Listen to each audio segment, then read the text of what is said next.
Muy buenas tardes, noches, iglesia. Que el Señor te bendiga. Es un gusto poder estar nuevamente reunidos en este tiempo en el cual podemos trabajar juntos.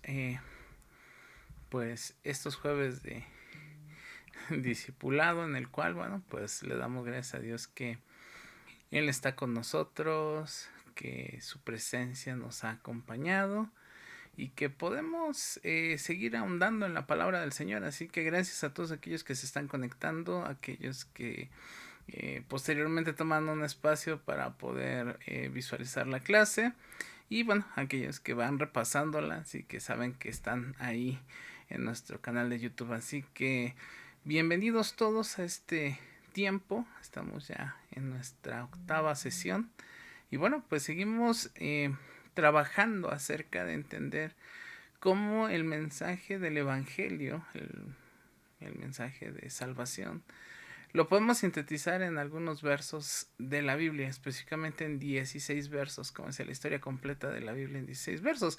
Y la historia completa de la Biblia sabemos que es la historia de redención. La Biblia no es un texto, eh, pues un almanaque, no es un diccionario, no es un glosario de términos, no es un libro de historia, aunque contiene historias. Es un libro que nos lleva a profundizar en un propósito, la iniciativa de Dios de salvar a su creación. Y bueno, lo hemos venido viendo en diferentes pasajes de la Biblia. Hemos entrado a la parte de la monarquía, donde el hombre dejó de lado a Dios para enfocarse principalmente en sus deseos personales, en sus deseos humanos. Y bueno, pues vamos a ahondar el día de hoy un poquito en la transición de la promesa bíblica, que quizás al día de hoy todavía muchos judíos, ayer escuchaba un conversatorio de un rabino que decían que por qué Jesús no es el Mesías según ellos, y bueno, al final de cuentas se contradicen, ¿no? Porque cuando analizamos la historia del siervo sufriente, ellos la pasan por alto cuando es parte de el relato de la salvación, puesto que ellos se van más por la parte histórica, por la parte política, que realmente es donde ellos esperan la llegada de un Mesías. Siguen esperando un Mesías político, siguen esperando un Mesías que tenga que ver con conceptos de guerra, con conceptos más de restauración social que espiritual. Entonces, bueno, creo que estos temas que estamos tratando estos jueves, donde hablamos de la historia completa de la Biblia en 16 versos, nos pueden ayudar precisamente a profundizar bastante en esta historia. Bueno, pues entremos de lleno a este tema, ¿no?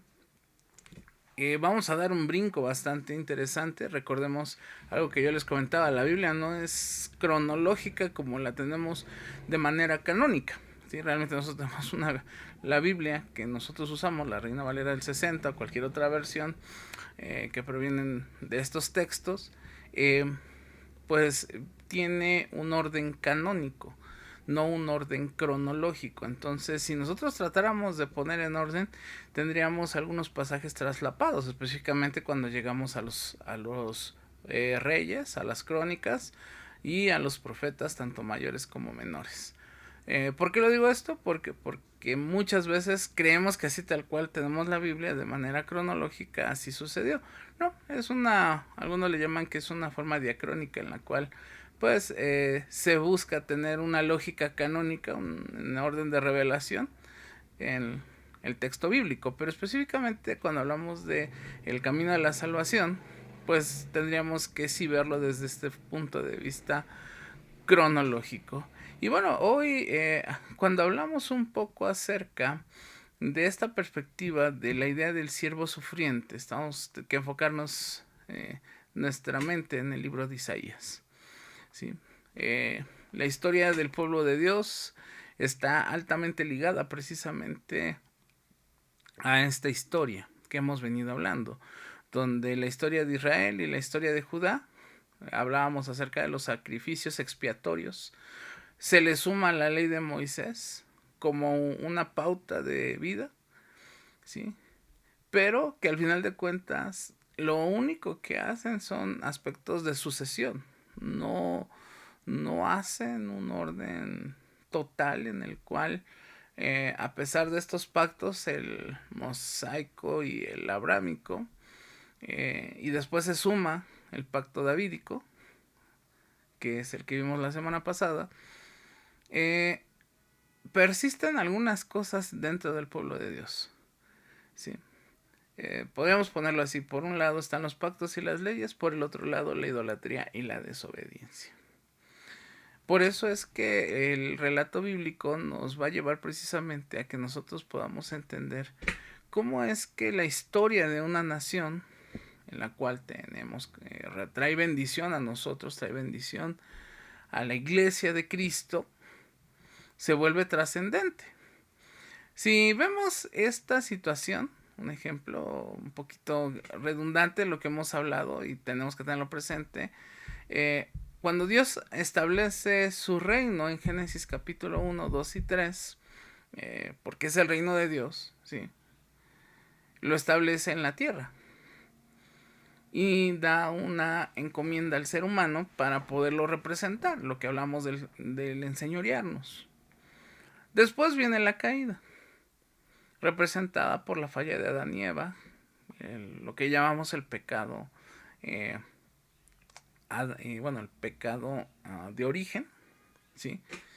Y bueno, en esta situación nos damos cuenta que al fallar Adán y Eva entra el pecado, entra la muerte, ¿sí? Haciendo a toda la humanidad culpable. Después, bueno, Dios levanta una familia, al caso de Abraham, y le da la promesa, y la promesa se va trascendiendo. Llegamos a Isaac, Jacob, después tenemos a José, con José tenemos precisamente a Judá. De Judá, bueno, hemos avanzado hasta llegar a los reyes. Vimos la caída del rey Salomón, vimos el levantamiento del rey David, pero todos de ellos guiados por la ley, ¿sí? O sea, a partir de ese momento inició algo que se le conoce como esta cuestión de la ley. Pablo en el Nuevo Testamento nos dice, la ley, ¿cuál era su propósito? Señalar el pecado, o sea, evitar que las personas cometieran pecado. Si cometían pecado, la misma ley decía, bueno, de alguna manera este es el proceso para poder ser limpios. Pero se volvió en un ciclo, que vamos a ver un poquito más adelante, un ciclo vicioso, que al final de cuentas nos mostraba la necesidad de un sustituto perfecto.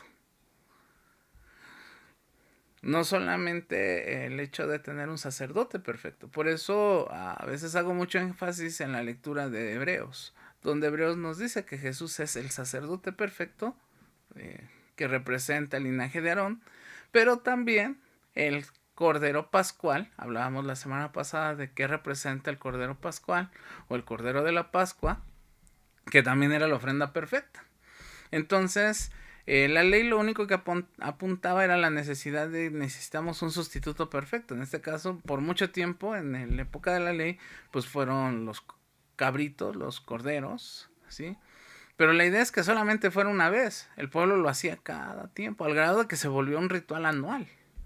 Entonces, vemos que este déficit, llamémoslo así, teológico, o sea, desde una perspectiva de un diálogo con Dios, el pueblo lo reduce solamente a la ley.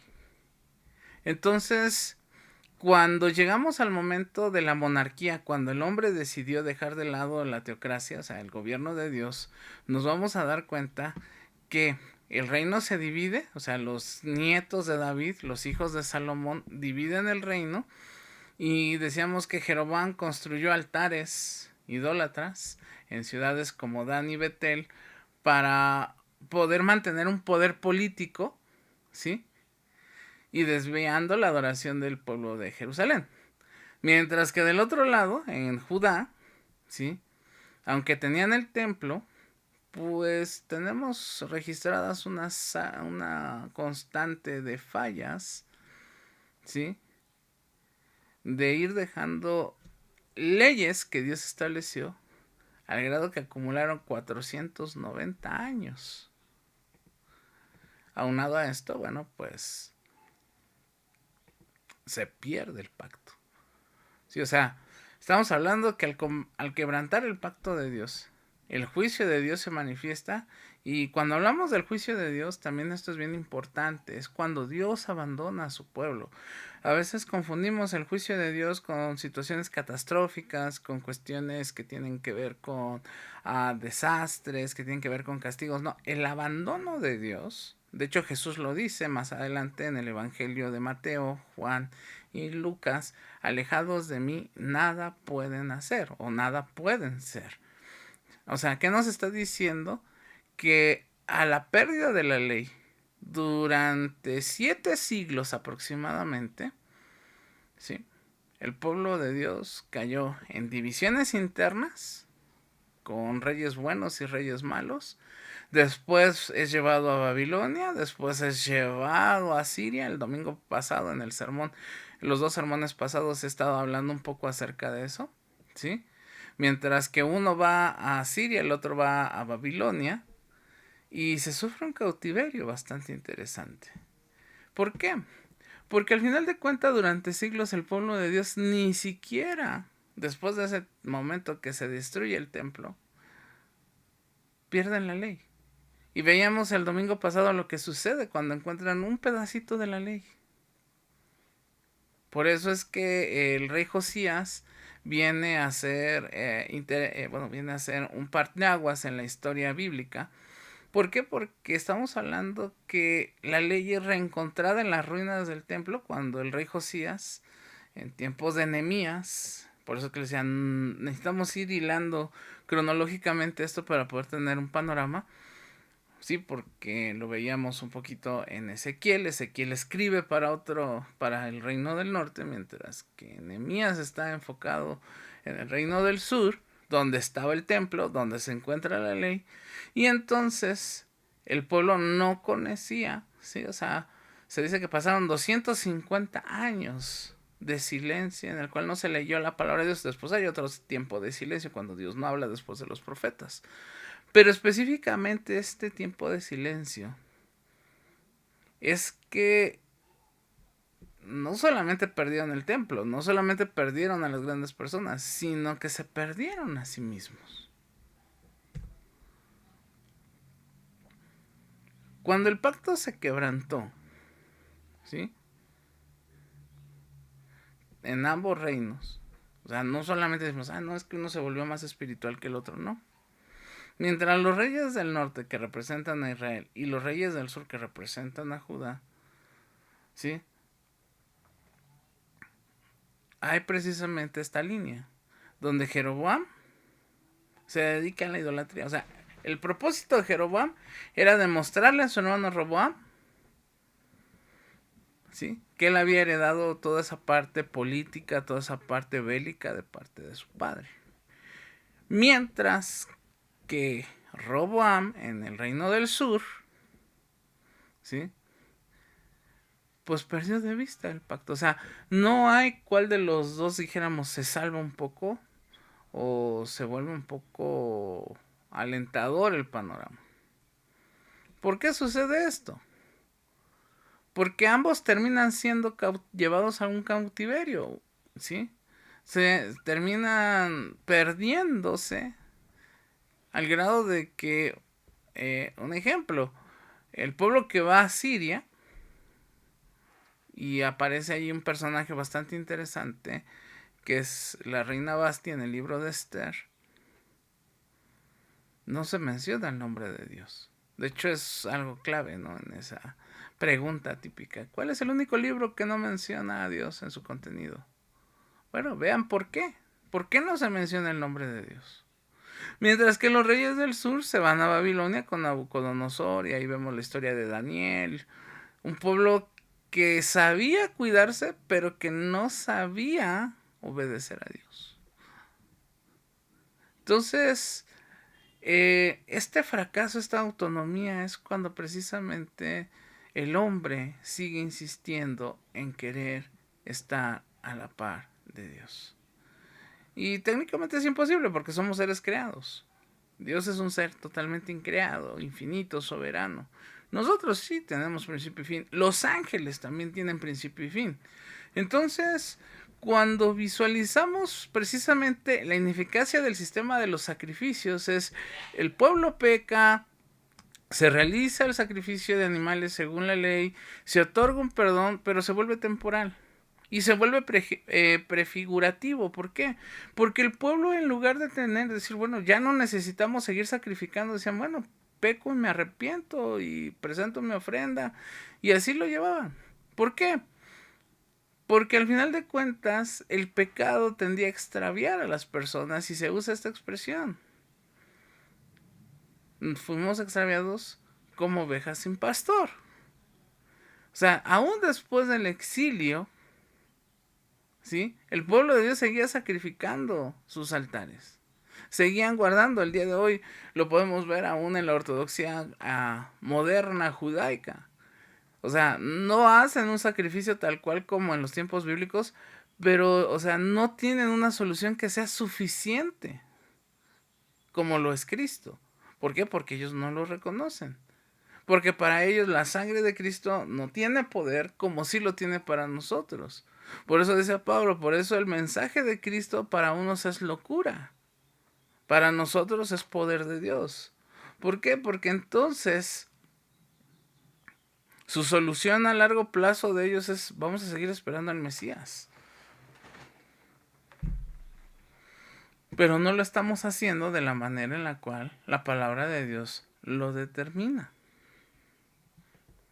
Esa es la gran diferencia. Por eso cuando nosotros llegamos a visualizar esta imagen, ¿sí? Nos damos cuenta que los sacrificios, ¿sí?, de animales no eran la solución.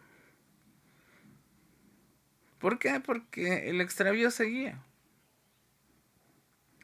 De hecho, la historia bíblica nos dice que aún 150 años del exilio de Judá, ¿sí?, el profeta Isaías recibe una visión sobre cómo Dios derrotaría el pecado de una vez para siempre, pero que no iba a ser a través de un animal. No iba a ser a través de un corderito. Que no iba a ser a través de métodos o medios donde el ser humano pudiera intervenir. Sino que Dios tenía que levantar un siervo que fuera sufriente. Y no, ojo, es sufriente, no penitente. Porque muchas veces nosotros como cristianos hemos confundido esa expresión.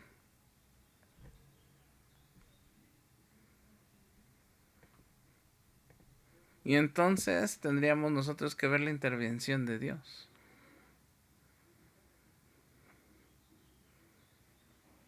O sea, si visualizamos esto entre un punto A y un punto B, estamos hablando de un periodo de 150 años. Dios está hablándole al pueblo por medio de un profeta. Y después vienen todos los profetas. Hasta que llegamos al exilio en Babilonia. O sea, ¿qué hubiera pasado si el pueblo hubiera entendido que era importante escuchar la voz de Dios? Que era importante poder entender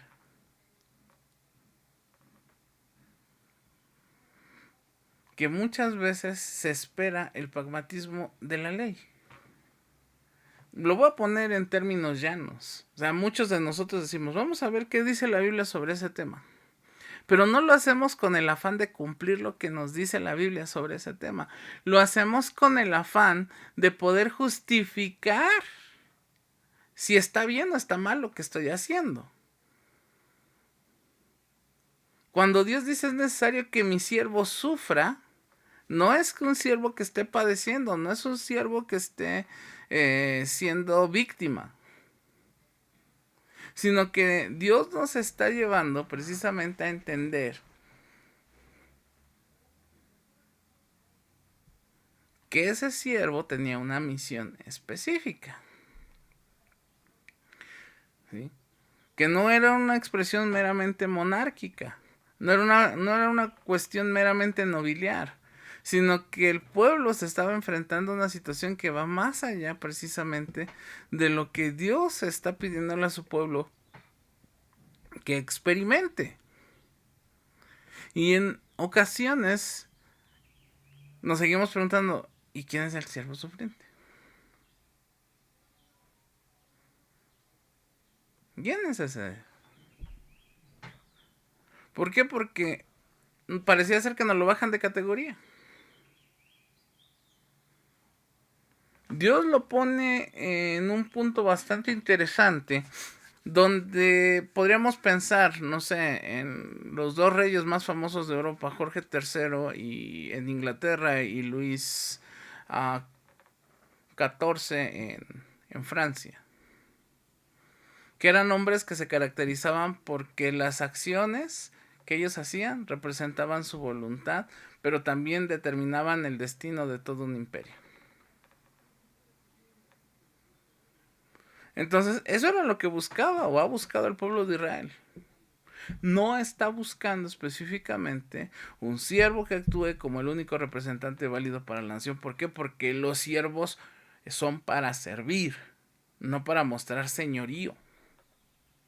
Y muchas veces nosotros no vemos el señorío de Dios sobre nuestra vida porque nuestro ego, nuestro pecado, nuestro yo está peleando precisamente con en ese punto de nuestra vida espiritual.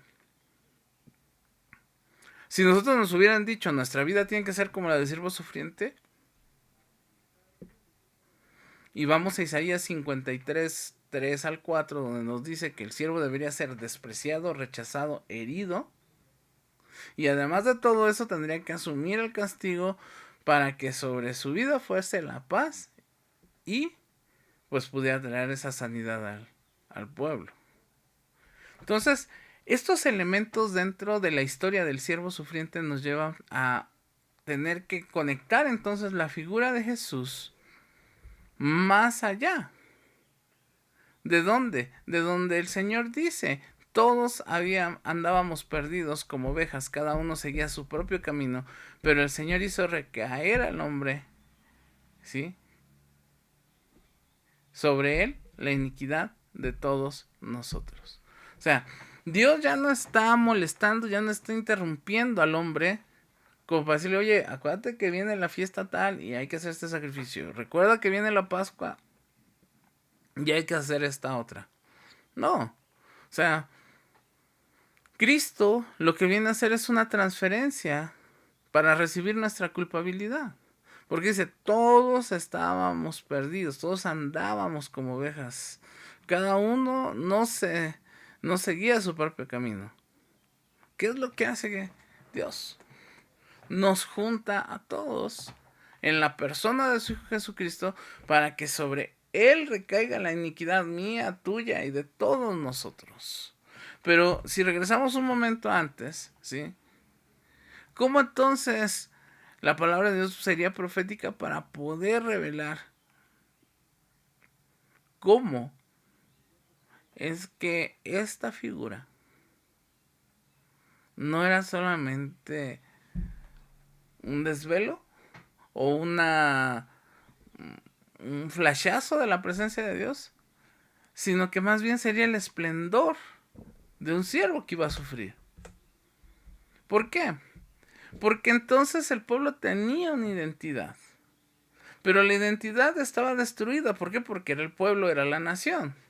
Y entonces en Isaías 49:3 Dios llama a esa nación, o sea, recordándole, oye, hace mucho tiempo, hace muchos años atrás, yo hice un pacto con tu patriarca Abraham. Pero muchas veces se olvida. Por eso es que tiene que avanzar. Y vean, en este discurso de Isaías 49, mientras en el 3 nos habla acerca de que Israel tiene que mirar al siervo de Dios, dos versículos más adelante, nos habla de que Él va a juntar al pueblo. O sea, mientras de un lado Dios levanta de entre una nación a un hombre, como redentor, ¿qué es lo que hace Dios? Los junta, los reúne, ¿para qué?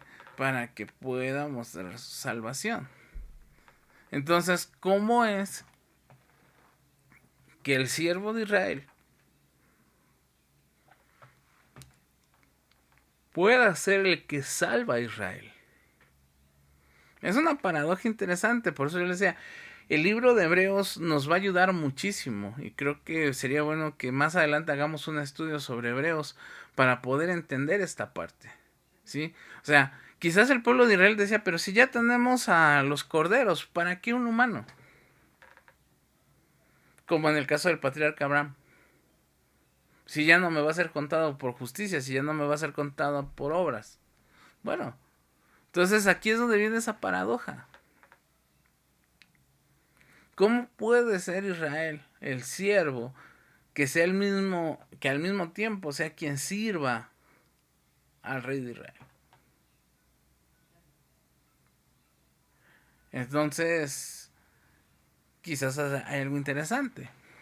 El Redentor tiene la función o la misión de reunir a Israel de vuelta a Dios. Esa es la tarea de Jesús. Lo vemos en todos los evangelios tratando de llamar a Israel como la gallina reúne sus polluelos, como el buen pastor que deja las 99 para ir, perdón, sí, deja las 99 para ir por la que se extravió. Y hay muchas parábolas que hablan acerca de eso. Pero volvemos a donde iniciamos hoy. La ortodoxia judía dice, no, nosotros necesitamos un libertador, no que sea siervo. ¿Por qué? Porque los reyes no son para servir la mesa, los reyes no son para el servicio, los reyes no son para estas expresiones. Entonces, ¿para qué es un rey? ¿O para qué es un siervo? Y aquí tenemos este triángulo donde vemos la mecánica de la representación bíblica y cómo funciona bajo el principio de representación corporativa. ¿Qué significa esto? De un representante único. ¿Cómo es que todos los elementos del pueblo de Dios tienen que encajar perfectamente en la figura de Cristo? Esto es lo interesante. ¿Por qué? Porque mencionábamos estos dos hombres, ¿no? Jorge III y Luis XIV. Cada uno de ellos representaba el destino de todo su imperio, pero que Dios le representase, le tomase como ejemplo para representar a toda una nación. O sea, mientras las 12 tribus apuntaban a Dios, o en este caso al Cordero, que va a ser la ofrenda perfecta, tendríamos que tener esta mentalidad bíblica de decir Cristo, por eso decimos Cristo fue a la cruz por nosotros. Nosotros éramos los que merecíamos el castigo, nosotros éramos los que necesitábamos llamémosle así, la reprimenda de parte de Dios, porque los que pecamos, los que salimos, fuimos nosotros. Su Hijo Jesucristo vino a hacer una labor muy notable en nuestras vidas. Pero esta actitud, esto no alcanzó a que el pueblo lo entendiera desde que Dios estableció su ley. ¿Por qué? Porque siguió pecando, hablábamos de esto. ¿Sí? De la ineficacia del sistema de sacrificios. Peco, me arrepiento, sacrifico. Y estoy bien un tiempo y otra vez. ¿Por qué? Porque no tomamos en serio la razón por la cual Cristo fue enviado. Si en el Génesis es la palabra creadora, en Isaías se tiene que constituir como la palabra que presenta el mensaje de Dios. ¿Sí? Y esto es quizás lo que a la ortodoxia judía no le gusta, como un Mesías que va a ser despreciado y rechazado. Sí, o sea, ¿cómo es que este siervo de Dios va a ser despreciado y rechazado? Y aún así le podemos seguir sumando varón de dolores, el que llevó nuestras cargas, el que fue azotado, al que fue despojado, ¿sí? O sea, al final de cuentas, la misión de este sustituto, que no podía hacerlo un cabrito, o sea, un cabrito tú, en el proceso de sustitución, ponían ya sea sobre la vaquita, sobre el animal, las manos y decían, bueno, ahora tus pecados han sido traspasados al animal, entonces tiene que ser degollado. Para evitar ese sufrimiento, Dios pone la ley, pero al final de cuentas, la misma ley nos lleva a visualizar. Entonces, una vez que ha sido despreciado y rechazado por la humanidad, tiene que ser herido por Dios. O sea, el que va al juicio divino es Cristo. El que tiene que responder por nuestra idolatría, por nuestra desobediencia, por nuestra forma mala de actuar, es Cristo. Y la sentencia que recibe, ¿sí? La cadena que va a tener que llevar, perdón, la condena que va a tener que llevar Cristo, va a ser como una cadena sobre sus pies. ¿Por qué? Porque es castigo por paz. No es que Él va a ir como un lastre toda la vida diciendo, por tu culpa fui a la cruz. No. Sino que nos va a unir precisamente con Él. ¿Para qué? Para que en su castigo, para que por su paz nosotros seamos sanados. Esa es la diferencia. Si lo vemos desde esta perspectiva, el rol de siervo en esta línea de promesas nos habla de cómo podemos nosotros revertir los efectos de la sanidad. Número uno, la simiente de la mujer. O sea, si no es un descendiente de Adán, hermanos, es lo que decía Juan en una de sus cartas, ¿no? Todo aquel que está en contra de Cristo es el anticristo. Pero también tenemos que pasar por la promesa abrámica. Esta promesa en la cual dice todas las naciones van a ser benditas. Pasando por la promesa Judá de que será un rey. Y si pasamos por el de David, porque Dios va a mantener el reinado en su trono. Pero ¿por qué se vuelve un siervo sufriente?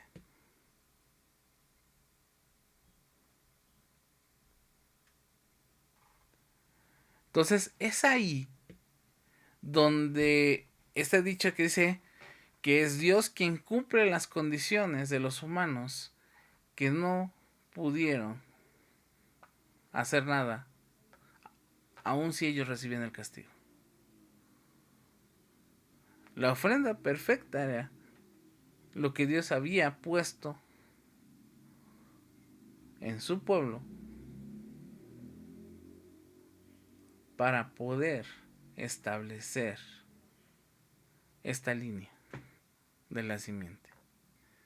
Por eso es que este siervo que comenzamos viendo al inicio de la sesión de este día nos habla acerca de que va a ser el único camino para revertir los efectos de la caída. Cualquier otra pretensión o otra formulación teológica no lo va a poder hacer. Por eso es que mucho tiempo la iglesia estaba entre si el pecado era desarraigado o era arrancado, que si el pecado de origen solamente se suprimía. ¿Por qué? Porque no habíamos entendido que el rol de siervo de Cristo se va a alinear precisamente para revertir en nosotros los efectos de la caída. Pero al final de cuentas somos seres humanos caídos. Somos seres humanos finitos. Somos seres humanos que cometemos errores. Y no por eso nos encerramos en ellos. Entonces, si lo visualizamos desde esta perspectiva, tendríamos que hacer un cambio de paradigma a la realidad bíblica. ¿Sí? Por eso es que Cristo dice, yo no he venido a abolir la ley ni los profetas, solamente he venido a que tengan cabal cumplimiento. ¿Por qué? Porque se habían vuelto más bien un fin en sí mismo. Mientras el pacto antiguo nos habla de leyes y sacrificios, el nuevo pacto Sí, o sea, lo que opera después de aquella noche en la cual Jesús celebró la primera santa cena de la historia, es que va a haber un nuevo paradigma, el del siervo sufriente. Entonces, la entrega voluntaria como ofrenda se va a volver una redención.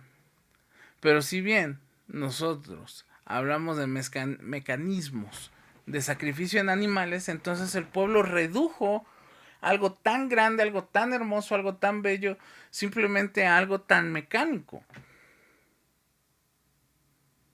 Hoy nosotros podemos hablar que en el siglo XXI seguimos manteniendo un sistema de sacrificios, ya no animales, pero decimos, Señor, voy a sacrificar mi tiempo para estar en tu casa, Señor, voy a sacrificar, o sea, como si otra vez fuera ese mecanismo, o sea, no hay una entrega voluntaria, no hay una entrega personal, no hay una entrega total, o sea, no hay una redención. Cuando esto no sucede, entonces los sacrificios de animales o nuestra falsa entrega se vuelve temporal. O sea, solamente es una imagen de nuestra mente decir, ah, bueno, yo estoy cumpliendo con Dios. Pero la pregunta es, ¿y Dios está alegrándose de lo que está mirando, de lo que está visualizando en tu vida? ¿Por qué? Porque el efecto en el caso de Cristo es permanente y es indefinido.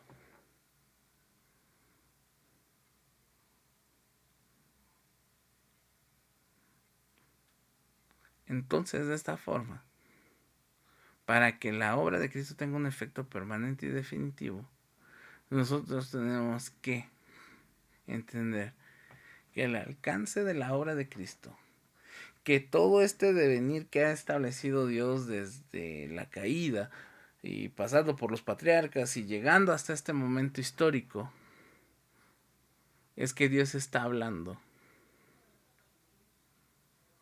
de algo permanente, de algo que no hay que hacer cada año, que no se vuelva un ritual.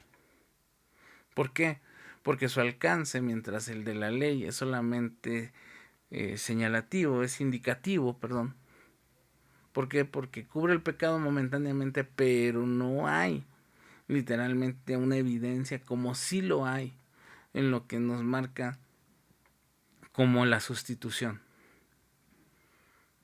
Donde Cristo deja de ser el sacerdote perfecto y se vuelve la ofrenda perfecta. ¿Por qué? Porque Él termina absorbiendo la culpa. Porque Él termina diciendo, sí, yo cometí estos actos.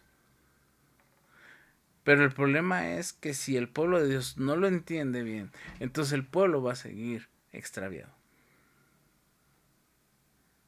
Mientras que Cristo pareciera ser que nos remonta al pasaje que estuvimos estudiando de Éxodo, donde decía que Él daba un sello al poner la sangre de los corderos pascuales, de los corderos que fueron inmolados en la Pascua, alrededor de las puertas.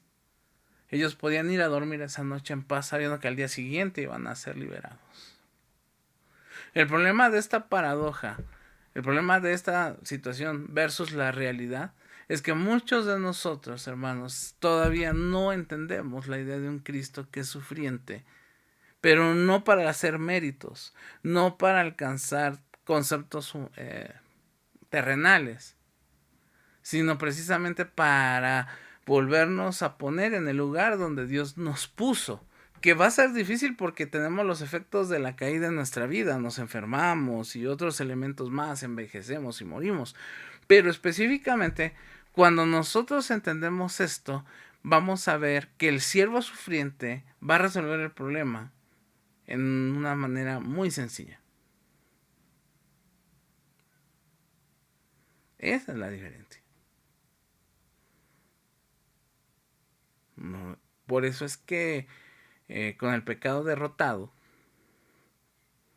la figura de siervo nos habla de vencer el segundo gran enemigo que hay en Dios y los hombres. Es una barrera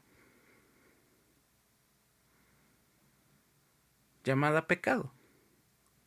Por eso es que el mensaje de los profetas en este tiempo, cuando ellos entendieron esa sustitución, decían, el alma que pecare esa morirá. Porque el único que puede vencer al gran enemigo que lleva a la muerte misma, tanto espiritual como física. Es el enemigo y el único que lo puede vencer es Cristo. Nosotros no, podemos terminar hasta congeniando con el enemigo. Pero es ahí donde llegamos precisamente a este momento de nuestro estudio, donde tendríamos que preguntarnos, ¿cómo es que nosotros hemos entendido la idea del siervo sufriente? ¿Sí? ¿Por qué? Porque el sufrimiento de Cristo es un acto de sustitución. O sea, mientras la sangre del Cordero sustituía nuestros pecados, la paga de nuestros pecados, ahora es el sufrimiento, ya no es solo el derramamiento de sangre. ¿Por qué? Porque Dios recibe el sacrificio de Cristo como una ofrenda por nuestro pecado.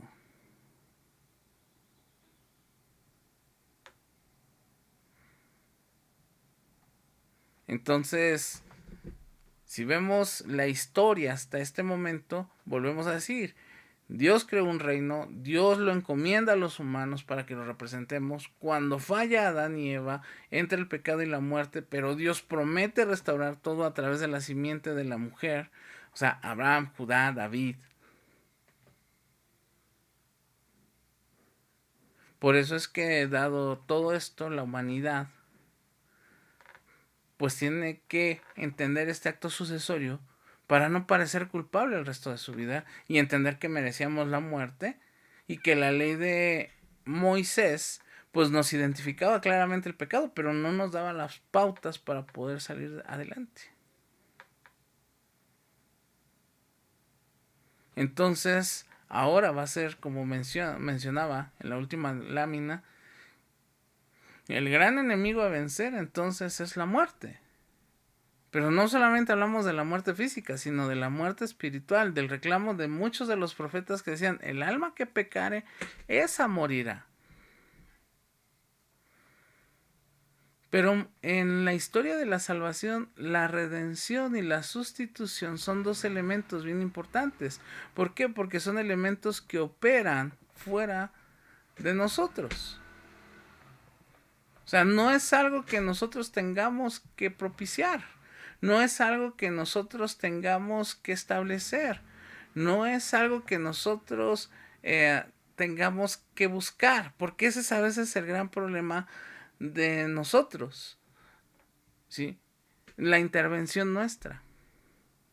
La intervención que está desarrollando precisamente esa búsqueda con nuestros propios medios cuando son a través de los medios de Cristo. Entonces, si vamos viendo ahora en esta parte donde el hombre decide ya no tomar en cuenta a Dios, donde es precisamente por méritos humanos que el hombre está buscando la salvación, Dios vuelve a recalcarnos, esto no es de nosotros, como dice el Evangelio, esto tiene que venir de un regalo de Dios. Pero necesitamos entender lo que estamos recibiendo, porque si no, entonces caeríamos en el mismo círculo vicioso que cayó el pueblo de Dios. Así que es importante entender esto. El rol de Cristo en el orden de la salvación, en este sendero de la salvación, es importante. ¿Por qué? Porque todo esfuerzo, todo medio que el hombre quiera hacer delante de Dios no es suficiente. Por eso es que tiene que poner un elemento suficiente y el único suficiente va a ser Cristo. Entonces, cuando nosotros predicamos el Evangelio, cuando nosotros llevamos las buenas nuevas a otra persona, a veces ese es el temor más grande que tenemos. Es que no me van a recibir, no te están recibiendo a ti, no te van a escuchar a ti, necesitan escuchar a Cristo.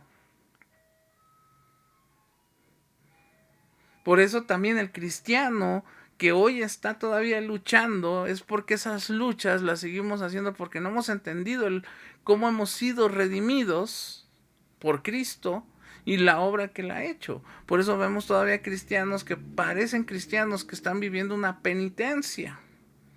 Que dicen, yo no puedo hacer esto porque no soy suficiente. Yo no, o sea, en Cristo lo somos. Por eso Wesley, cuando habla acerca de la doctrina, la entera santificación, lo dice, vamos a ser santificados en y por Cristo.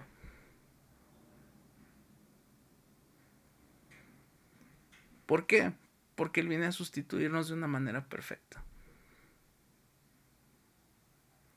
El problema del creyente y del cristiano contemporáneo es que, así como Cristo iba a ser ese Cordero Pascual, ese representante de toda una nación, de toda una humanidad, ese mismo Cristo establece parámetros para que nosotros hoy podamos entender que Él es el sustituto perfecto y que al asumir el rol de siervo sufriente, entonces Él puede hacer lo que nosotros humanamente no podemos hacer.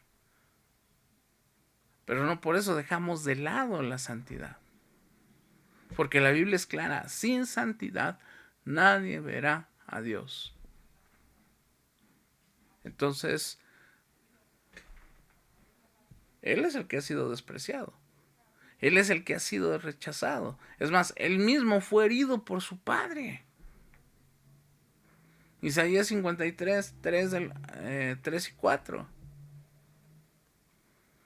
Y todavía le agrega, varón de dolores experimentado en todo quebranto.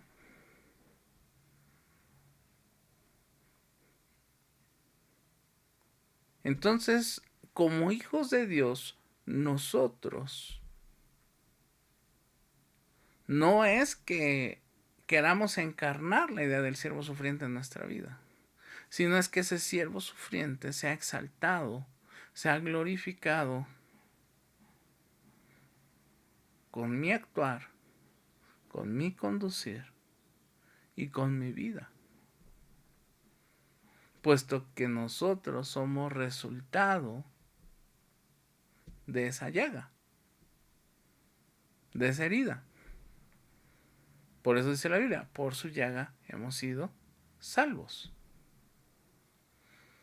Así que, iglesia, bueno, el tema se está poniendo interesante cada semana. Cada vez que nos acercamos más hacia el Evangelio, hemos avanzado bastantes en estos versos. Yo te invito a que puedas ir meditando. ¿A quién tienes que compartir? ¿A quién o qué es lo que nos impide compartir este mensaje tan importante? ¿Por qué? Porque hacia allá es donde vamos las siguientes semanas. Así que bueno, gracias por conectarte esta noche, gracias por ser parte de esta transmisión. Recuerda, todos los jueves en punto de las 7 de la noche, aquí nos vamos a estar reuniendo para seguir hablando. Bueno, nos restan, ahora sí, llegamos al punto medio, nos restan 8 clases más sobre este tema. Y bueno, el siguiente tema se viene bastante interesante porque vamos a hablar de la persona de Cristo como el verdadero héroe de esta historia. Así que bueno, ten una excelente noche, ten un excelente tiempo de descanso. Nos vemos el domingo para adorar juntos, para exaltar el nombre de nuestro Dios. Recuerda, 10:30 de la mañana tenemos escuela dominical, 12 del día damos inicio a nuestro culto de adoración y el próximo jueves, 7 de la noche, nos vemos por este canal de YouTube. Que tengas una excelente noche, Dios te bendiga, un fuerte abrazo, bendiciones.